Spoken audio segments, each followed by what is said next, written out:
Hello नमस्कार साथियों, स्वागत है आप सभी का आपके अपने यूट्यूब चैनल आईटी एग्जाम में। दोस्तों आज की जो हमारी क्लास होनी है ये वर्कशॉप कैलकुलेशन साइंस की है आईटीआई फर्स्ट ईयर वालों के लिए।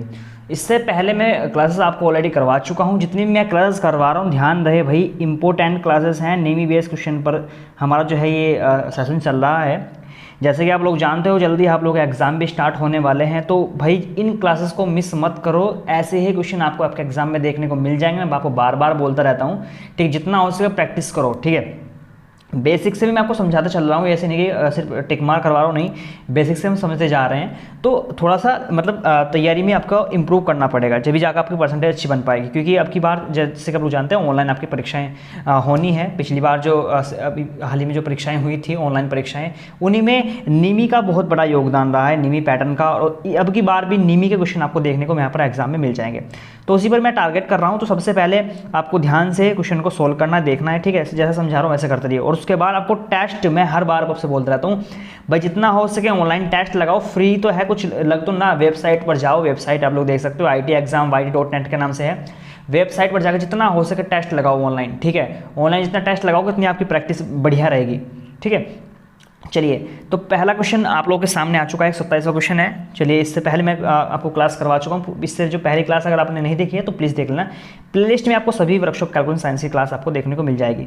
चलिए, पूछ रहा है 3000 डिग्री सेल्सियस तक लाल गर्म धातु के तापमान को मापने के लिए किस उपकरण का उपयोग करते हैं। देखिए, जहाँ पर ज़्यादा मतलब एक किस्म से तापमान हो, मान लीजिए आपने कहीं बड़ी बड़ी भट्टी देखी होंगी जहाँ पर लोहे को पिघलाते हैं, है ना, लोहे को क्या करते हैं, पिघला देते हैं। यानी कि बहुत बड़ा भाई वहाँ तो ब्रांच होगी जहाँ पर लोहा पिघलता है, तो यानी कि बहुत ज़्यादा वहाँ पर हीट की ज़रूरत पड़ती होगी, ऊर्जा की, है ना, हीट ऊष्मा की वहाँ पर बहुत ज़्यादा ज़रूरत पड़ती होगी। तो उसी के पूछ रहे हैं, उसको हम मतलब किससे मेजरमेंट कर सकते हैं ना, है ना, जो इसका टेम्परेचर कैसे माप सकते हैं, किससे मापते हैं। तो ये पॉइंट आपको ध्यान रखना है। उससे रेडिएशन पायरोमीटर, किससे, रेडिएशन पायरोमीटर से, जहाँ बहुत ज़्यादा हीट होती है, ठीक है, बहुत ज़्यादा गर्म मतलब लोहा पिघल रहा है, आप लोग सोच सकते हो कितनी ज़्यादा हीट होगी। तो भाई वहाँ पर किसका यूज़ करते हैं मापने के लिए, रेडिएशन पायरोमीटर। तो ए ऑप्शन आपका सही आंसर लगेगा, ठीक है। ऐसे ही क्वेश्चन आपको देखने को मिल जाएंगे। चलिए, अगला क्वेश्चन जो है वो आप लोगों के सामने है। शायद ये क्वेश्चन छूट चुका है। चलिए, ये देख देते हैं 26वां। देखिए, तापमान मापने के उपकरण का नाम क्या है। आपको एक दे रखा है यहाँ पर, एक डायग्राम आप लोग यहाँ पर देख सकते हो। ये डायग्राम को दिया गया है, पूछ रहा है तापमान मापने के उपकरण का नाम क्या है। ये तापमान मापता है, इस उपकरण का आपको नाम बताना है। तो इसको क्या बोलते हैं, बाईमेटलक थर्मामीटर। तो option number B is right answer. इसको देखिए, डायग्राम वाले, मैं बार बार बोलता हूँ, डायग्राम वाले जितने भी क्वेश्चन है ना, डायग्राम वाले क्वेश्चन आपको देख कर जाना है। क्यों, क्योंकि डायग्राम वाले क्वेश्चन अधिकतर बन रहे हैं आपके एग्जाम में, ठीक है। डायग्राम वाले क्वेश्चन अधिकतर जो है बन रहे हैं, जो डीजीटी पूछ रहा है ना, नीवी पैटर्न से ही। तो ये क्या होगा, इससे देखिए डायग्राम अगर आपने एक बार देख लिया तो आपको माइंड में फिट हो जाएगा, है ना, आपको याद रहेगा। तो डायग्राम वाले क्वेश्चन आपको एक भी छोड़ के नहीं जाना है, सबको रट्टा मार लेना। चलिए, अगला क्वेश्चन देख लेते हैं। पूछा गया है, देखिए 128वां क्वेश्चन है, किस प्रकार का ऊष्मा संचरण भौतिक संपर्क माध्यम से होता है। ये आपसे पूछ लिया है और इसका आपको करेक्ट आंसर बताना है अगर आपको पता है तो। देखिए, मैं अगर संचरण की बात करूँ, देखिए थोट कितने होते हैं, मैं देखिए एक तो होता है चालन, ठीक है, चालन होता है। चालन में क्या होता है, मान लीजिए आप कोई लोहे की छड़ ले लिया आपने, है ना, लोहे की छड़ ले ली और आपने उसे यहाँ से गर्म किया, ठीक है, यहाँ से आपने इसको गर्म किया किसी भी मतलब चीज़ से, आपके पास ये लोहे की छड़ है और आपने इसको गर्म कर दिया किसी मतलब लाइटर वगैरह से, आग में इसको रख दिया। तो यहाँ से आग कहाँ पे लग रही है, आग तो यहाँ पर लग रही है, लेकिन जब आप उसे 5 मिनट के बाद यहाँ से पकड़ोगे ना तो ये गर्म हो जाएगा, है ना, गर्म हो जाता है ना। लोहे की छड़ आप लोग सरिया, मान लीजिए सरिया को आग में सूट दीजिए तो क्या होगा, सरिया पूरा का पूरा गर्म हो जाएगा। लेकिन हीट कहाँ से दे रहे हो आप लोग, हीट दे रहे हो यहाँ से, लेकिन यहाँ तक गर्म हो रहा है। तो उसको क्या बोलते हैं, चालन, है ना, कंडक्शन बोलते हैं उसको, है ना, कंडक्शन बोलेंगे। तो ये क्या होता है, चालन होता है। संवहन क्या होता है, संवहन, देखिए क्वेश्चन भी समझा दूंगा अभी, क्वेश्चन फिर आप लोग अपने आप ही लगाओगे। संवहन क्या होता है, संवहन सब लोग संवहन की बात करता हूँ। तो ये क्या होता है, इंग्लिश में बोलते हैं कन्वेक्शन, है ना, इंग्लिश में क्या बोलते हैं इसको, कन्वेक्शन बोलते हैं। मान लीजिए आप एक पानी उबाल रहे हो, है ना, पानी उबाल रहे हो, ठीक है। तो क्या होता है, जब पानी उबलता है तो उसके जो अंदर के मॉलिक्यूल्स होते हैं ना, वो ऊपर नीचे, जो ऊपर वाले वो नीचे आ जाते हैं, जो नीचे वाले ऊपर चले जाते हैं। तो ऐसे साइकिल सा बनता रहता है ना, ऊपर नीचे चलते रहते हैं, है ना, गोल गोल से। अपने देखे होंगे पानी जो उबलता है छोटे छोटे से, है ना, बुलबुले टाइप के होते हैं। तो ये क्या होते हैं, ऊपर नीचे आते रहते हैं, ठीक है। तो इसको क्या बोलते हैं, संवहन प्रक्रिया इसको बोलते हैं, संवहन बोलते हैं। तीसरा पॉइंट आपको जो इसमें देखना है वो होता है विकिरण के द्वारा, वो क्या होता है, विकिरण। देखिए एक ही क्वेश्चन से आपको कई सारे क्वेश्चन यहाँ पर देखने को मिल जाएंगे, फिर आप लोग कभी नहीं फंसोगे इसमें, ठीक है। विकिरण क्या होता है, मान लीजिए मतलब सूर्य है ना, सूर्य है, सूर्य जब मतलब जो पृथ्वी पर जो किरणें आती है ना, पृथ्वी पर जो किरणें आती हैं, है ना, तो वो कैसे आती है, मतलब उनमें तो ये नहीं है कि आप पाइप लगा रखा है भाई उन्होंने, पृथ्वी पर आ गई है ना किरणें, तो वो क्या आती है, डायरेक्ट आती है, उसमें किसी की जरूरत तो नहीं पड़ती, बीच में तो कुछ नहीं लग रहा ना। तो इसको क्या, इस प्रक्रिया क्या बोलते हैं, सूर्य की किरणें जो पृथ्वी पर आती हैं तो उस प्रक्रिया क्या बोलते हैं, उस प्रक्रिया को बोलते हैं विकिरण, ठीक है। तो ये आपका पॉइंट तीनों आपको ध्यान रखना है। अब क्वेश्चन देखिए, किस प्रकार का ऊष्मा संचरण भौतिक संपर्क के माध्यम से होता है। भौतिक संपर्क की बात हो रही है ना, भौतिक संपर्क की बात हो रही है। तो देखिए यहाँ पर जो इसका सही आंसर जाना चाहिए वो जाएगा आपका किसके साथ, तो उस चीज़ को क्या बोलेंगे हम, उस चीज़ को बोलेंगे कंडक्शन, है ना, कंडक्शन। मैंने अभी आप लोग बताया भौतिक संपर्क में आने के बाद, है ना, भौतिक गतिविधि हो रही है, तो इसको क्या बोलेंगे, मतलब एक किस्म से, मान लीजिए मैंने अभी रोड वाला एग्जाम्पल दिया कि रोड वाले एग्जाम में गर्म आप लोग यहाँ करते हो, है ना, और हीट आपको यहाँ तक मिलती है, तो ये जिसमें छोटे छोटे पार्ट्स होते हैं ना वो स्थिर रहते हैं ना, और एक दूसरे से टच में आते आते आते आते इस प्रकार से क्या सब में गर्म हो जाते हैं, फिर ये फैल जाती है, उसके बाद फिर आपको क्या हो जाता है, टेम्परेचर में जो आपकी रोड है लोहे की या फिर कहीं चीज़ की भी जिसे आप पकड़ रखा है, तो वो क्या होता है, पूरी की पूरी गर्म हो जाती है, तो उस चीज़ क्या बोलते हैं, कंडक्शन बोलते हैं ना। तो ए ऑप्शन इस क्वेश्चन का राइट आंसर यहाँ पर हो जाएगा। अगला सवाल देख लेते हैं, अगला क्वेश्चन देखिए, इसमें बताइए आप 129वां क्वेश्चन आप लोगों के सामने है, पूछ रहा है किस प्रकार का ऊष्मा संचरण ऊपर की ओर प्रवाह करता है।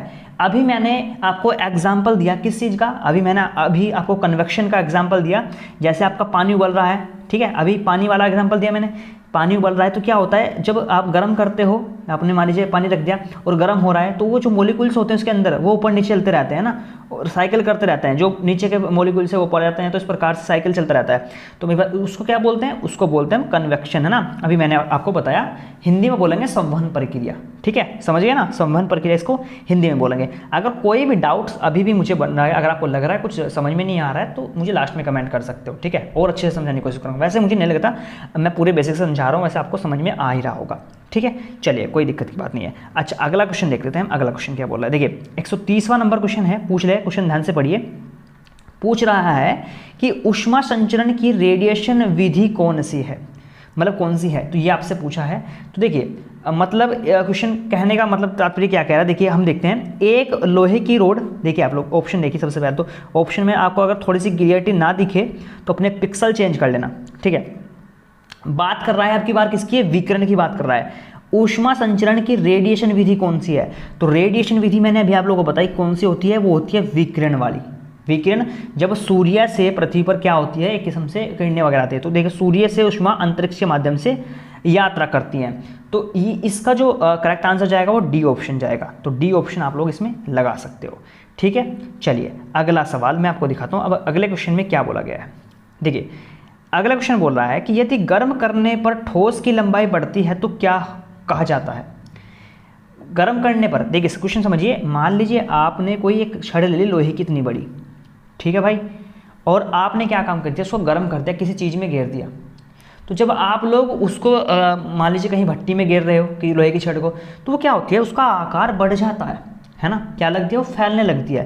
भाई किसी भी चीज़ को अगर आप लोग गर्म करोगे, किसी भी चीज़ को अगर आप गर्म करोगे वो फैलेगी जरूर, तो भले उसका आकार थोड़ा बहुत ही बढ़े, लेकिन बढ़ तो रहा है। तो जब आकार बढ़ता है तो उस चीज़ को हम क्या बोलते हैं, तो ये आपसे पूछा है, तो 131 का आंसर जाएगा, उसको क्या बोलते हैं, रेखीय प्रसार, क्या, लीनियर एक्सपेंशन। तो यहाँ पर option number A is right answer चला जाएगा, उसको हम क्या बोलते हैं, रेखीय प्रसार गुणांक बोलते हैं, ठीक है। तो ये आपको ध्यान रखना है पॉइंट, जब भी कोई वस्तु अपने आकार से बड़ी हो गर्म करने में, है ना, जब उसको हीट देंगे तो उसका जब आकार बढ़ेगा तो उसको क्या बोलेंगे हम, रेखीय प्रसार बोलेंगे। ये पॉइंट आपको ध्यान रखना है, ठीक है, समझ में आ रहा है। चलिए अगला पॉइंट देखते हैं।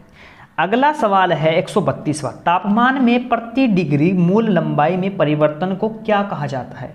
तो ये क्वेश्चन आपसे पूछ लिया है, तो उसको रेखीय प्रसार गुणांक, मैंने बताना क्या कहा, रेखीय प्रसार गुणांक, तापमान में प्रति डिग्री मूल लंबाई में परिवर्तन को क्या कहा जाता है, उसको क्या बोलते हैं, कोएफिशिएंट ऑफ लाइनर एक्सपेंशन, तो यानी कि रेखीय प्रसार गुणांक। तो ये पॉइंट भी आपको ध्यान रखने वाली बात है, ठीक है। चलिए अब अगला सवाल देखते हैं, अगला क्वेश्चन क्या बोल रहा है।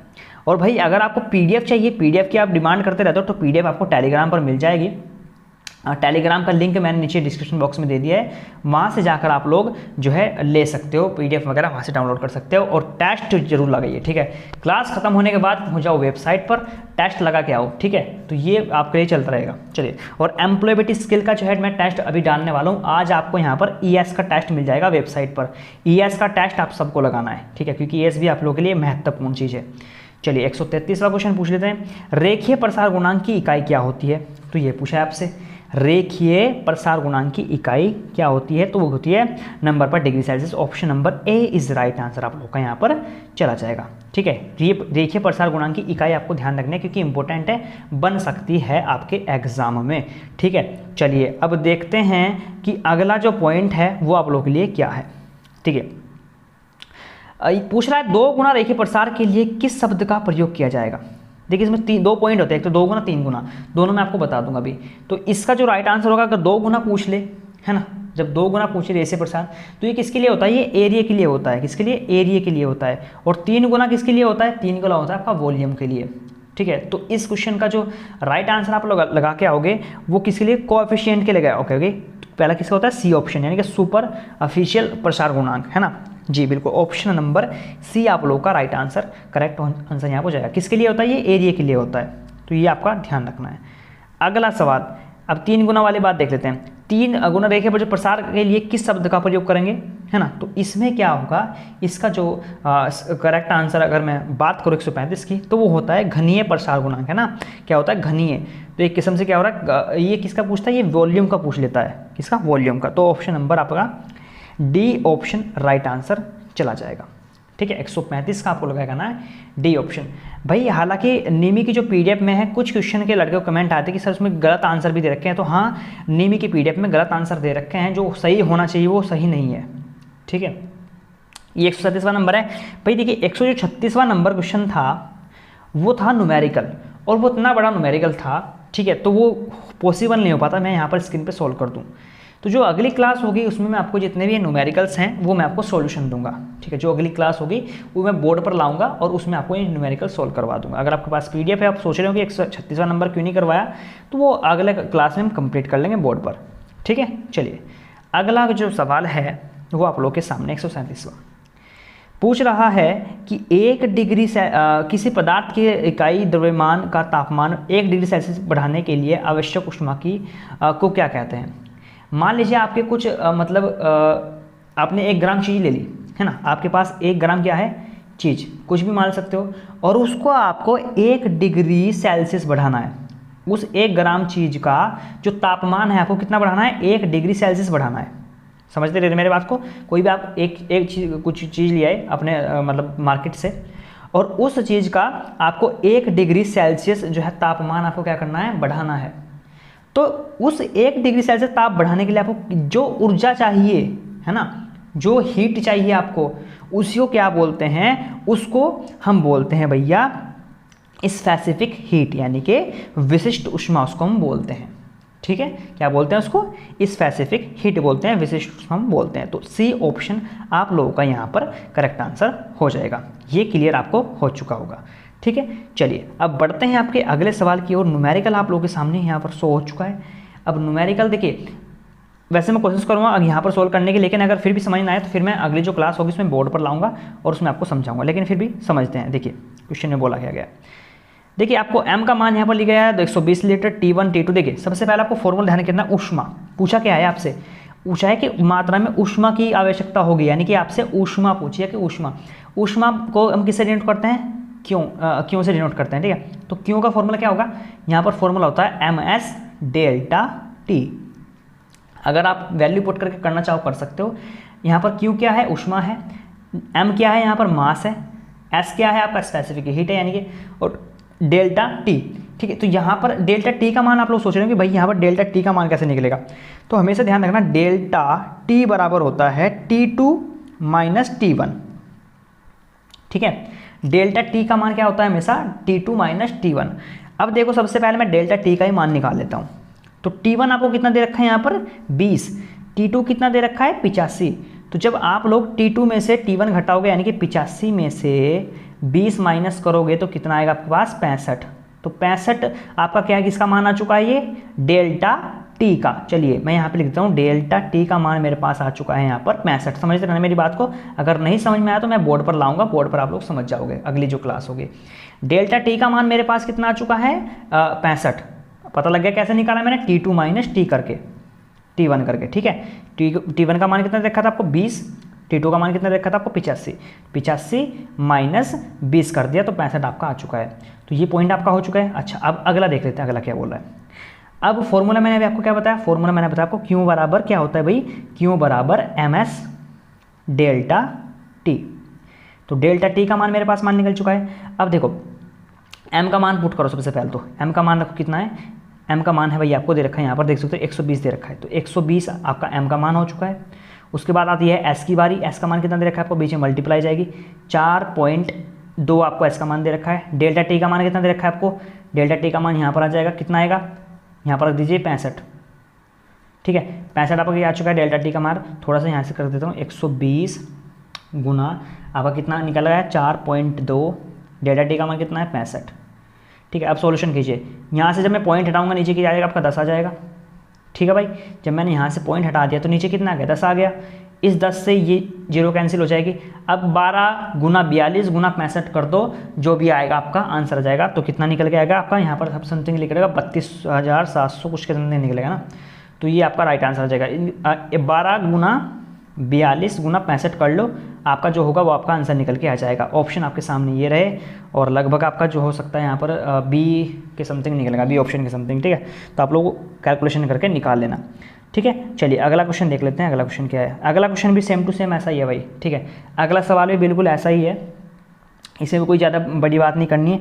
देखिए आपको मान मैं बताता हूँ किस किस का दे रखे हैं आपको। देखिए आप लोग 20 डिग्री सेल्सियस से 35 डिग्री सेल्सियस तक अगर 85 ग्राम रेत का तापमान बढ़ाने के लिए कितनी ऊष्मा की आवश्यकता होगी। देखिए यहाँ पर आपको अभी मैंने आप लोग को बताया M का मान कितना देखा आपको, यहाँ पर M का मान दे रखा है आपको 85.5। देखना ध्यान से, अभी सॉल्यूशन आपको करना है, फॉर्मूला मैं आपको बता दूँगा। उसके बाद S का मान आपको कितना देखा है, यहाँ पर S का मान दे रखा है आपको 0.1 है ना, S का मान कितना देखा है आपको 0.1 दे रखा है। उसके बाद डेल्टा T आपको निकालना है। डेल्टा T कैसे निकालोगे, अभी मैंने आप लोगों को बता दिया।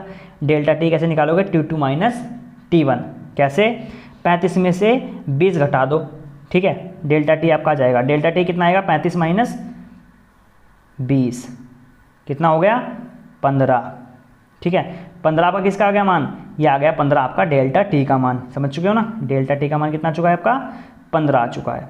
यानी कि मैंने क्या काम किया, T2 में से T1 घटा दिया, ठीक है। किस में से 35 में से 20 घटा दिया, किसका मान निकल चुका है आपका डेल्टा T का मान।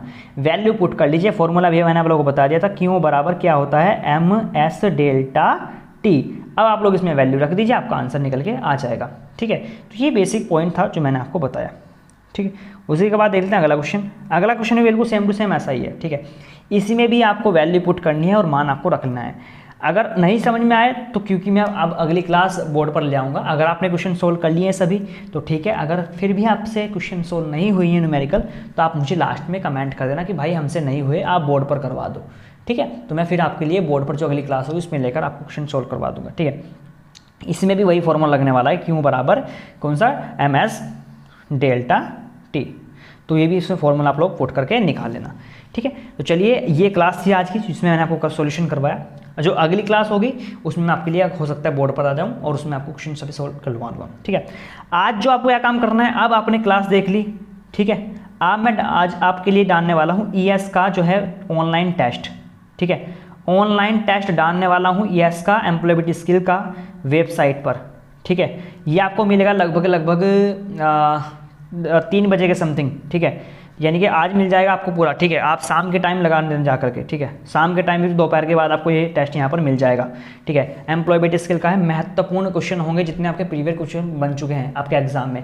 ES का बहुत अच्छा रोल है आपके एग्जाम में, परसेंटेज बना देगा, ठीक है। तो ध्यान रखना, ES का आपको टेस्ट लगाना है। और अभी जाकर क्या काम करो, वर्कशॉप का मैंने टेस्ट डाल रखा है, फर्स्ट ईयर वाले जितने भी यहाँ पर देख रहे हैं वर्कशॉप का टेस्ट लगा के आओ। अगर इलेक्ट्रिशियन से हो तो इलेक्ट्रिशियन का अपनी थ्योरी का टेस्ट लगा के आओ, फिटर से है तो फिटर के लगा के आओ, और काफ़ी सारी ट्रेड मैंने वहाँ पर अपलोड कर रखी है, टेस्ट लगाइए, ठीक है। तो चलिए अब कोई भी आपका कोई डाउट हो तो आप मुझे लास्ट में कमेंट कर सकते हो। मिलता हूं अब अगली क्लास में, आज के लिए इतना ही। और सेकंड ईयर वालों की क्लास रात में होगी, ठीक है। सेकंड ईयर की लाइव क्लास होगी रात में, ठीक है। रात में होगी सेकंड ईयर वालों की लाइव क्लास। 9 बजे। ठीक है, तो चलिए आज की क्लास को तो मैं एंड करता हूँ, मिलते हैं नेक्स्ट वीडियो में। आज के लिए दोस्तों इतना ही, धन्यवाद।